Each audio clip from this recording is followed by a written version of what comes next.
Buongiorno everyone, welcome to the Sheffield United reaction. You see that? Eh? Well, fucking back, baby. It's like we never left, isn't it? Isn't it? Eh? Mate left the tripod at home, but we never left. Mate left the tripod Make do. and the light at home, but thankfully it's these summer nights, and Newcastle round off the season at St James's Park. Penultimate game of the season, 1-0 win over Sheffield United. Keg, 3 points in the bag. Don't know where it takes on the table, haven't checked. Doesn't really matter. What do you make of the day's game?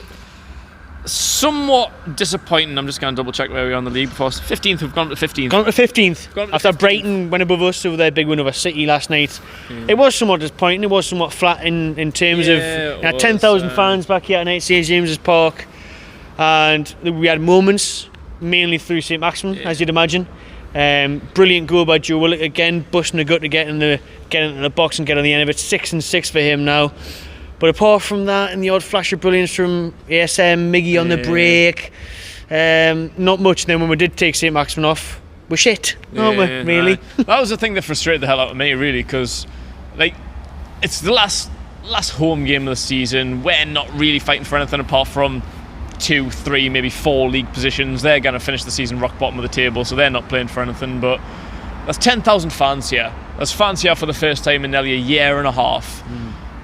We took a lead. We were the better team in the first half. We were class in the first half, mainly through St Maximin. But second half, it was kind of like the last 20 minutes of the Man City game. It's like we played out to lose that game 4-3. It's like, well, let's go 3 goals against the champions. That'll do.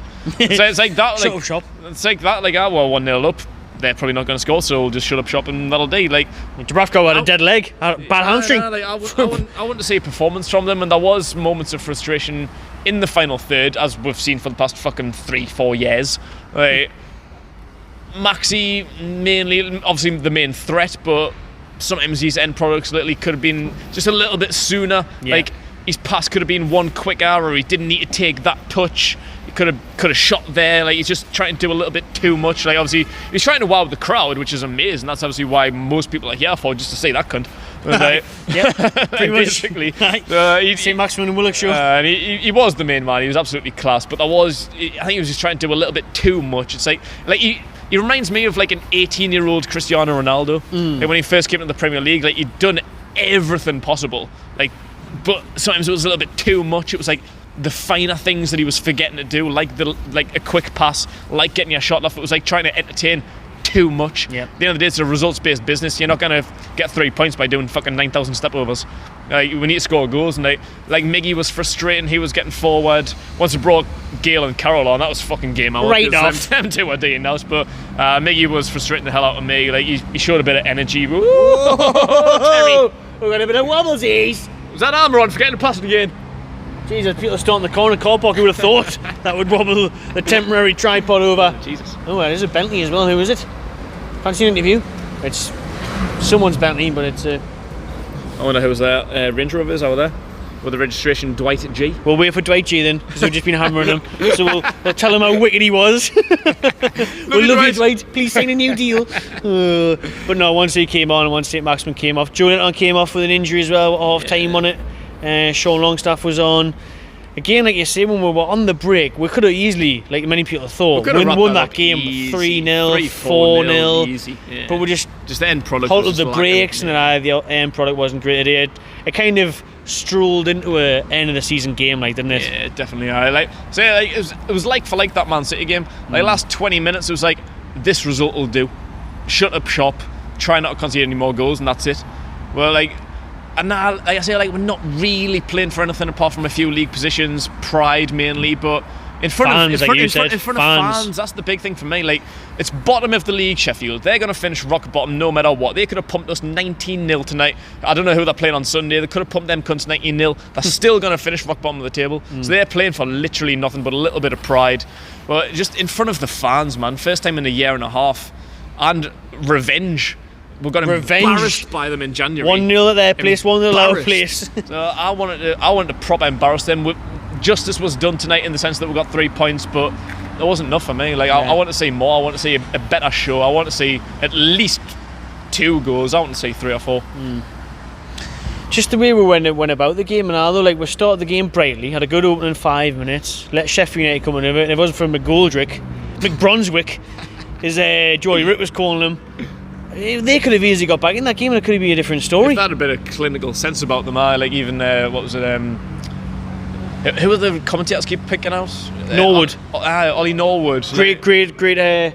Great assassin on the ball, but he put every shot over the bar. Yeah, like sums up the season, I suppose. They just didn't have enough about them, and like that's why I'm disappointed, because we really could have done a lot more. But it is what it is. We've got 3 points on the board.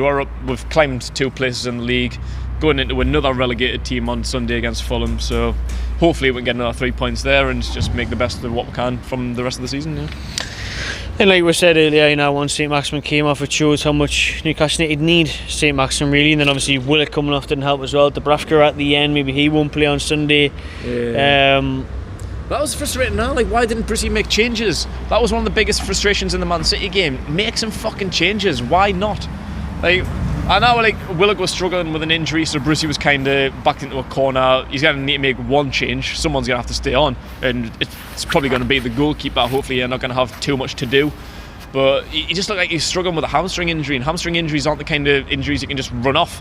So you'll be alright, just stay out there for another 5 minutes. Hamstring injuries are fucking dangerous injuries that you can't just stretch that one out there, I'll be alright. Like it doesn't work like that with a hamstring. So it would be nice to see Mark Gillespie make his Premier League debut. Yeah, he should get Geordie on Sunday. Boy. Why not? You know what I mean? Yeah, Geordie Boy, I think he deserves a shot. Obviously Darlow's out as well, so come Fulham we might have to start with Gillespie and bench Dan Langley.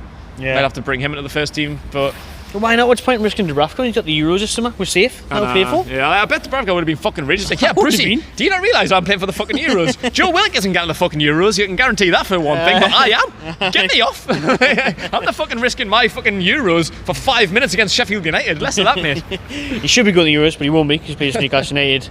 I didn't see any cabbages today. There's a lot of talk about cabbages. Bruce out, loads of cabbages thrown. That was the big thing. 10,000 fans back today. The first chance for fans to voice their frustration at Bruce, at the season, at Ashley, at the Premier League.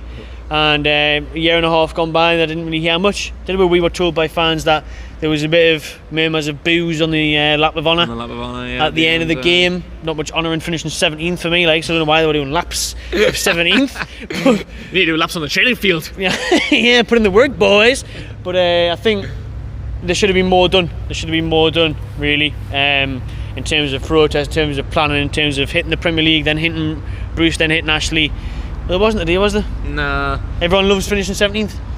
I think it's just a forgetfulness thing, because we've done all right recently. The results have been fine. There's Big AC. Big Andy Carroll. The results have been fine. Been doing well. So obviously it's just a thing we've just forgetting that we want Bruce out. Few good results. Beat Leicester 4-2. Well, sorry. Forget about the previous 9 months, lads. I'm not going to spend my money on a few cabbages when we're getting a fucking 4-2 result against Leicester, am I? It's just we can't forget. Obviously, Mike Ashley's the biggest culprit, but Brucey's been nowhere near good enough this season. And don't let this last month or two fool you. It hasn't been good enough by a long stretch. We started today, second last game of the season, in 17th. I don't even care where we've finished. We could finish as high as 13th, maybe even 12th on goal difference, but it's just not good enough. The season as a whole has been pathetic. Yeah. We've just survived these last month or two, and a season isn't really won and lost in a month or two. I want to see more throughout. We can talk about best games and worst games of the season. I can guarantee one of those categories is going to have a fucking lot more categories than the other. Yep, it will. Well, that'll do them for your instant reaction. Time to tick in here. I've got the player ranges to come. Subscribe to the Magpie Channel TV. Drop your comments in what you thought of the 1-0 win over Sheffield United. And enjoy yourself.